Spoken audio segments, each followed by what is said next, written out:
To add the Speak command to the Quick Access toolbar, click on the Customize Quick Access toolbar.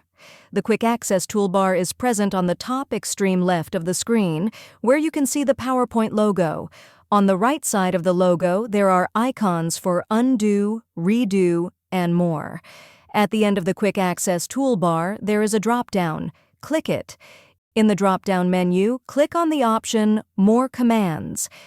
In the Choose Commands from list, select All Commands. Now, look for the command Speak. If your PowerPoint version is older than 2016, the Speak option might also be called PowerPoint Read Aloud. Once you find the Speak command in that list, select it and press Add and OK.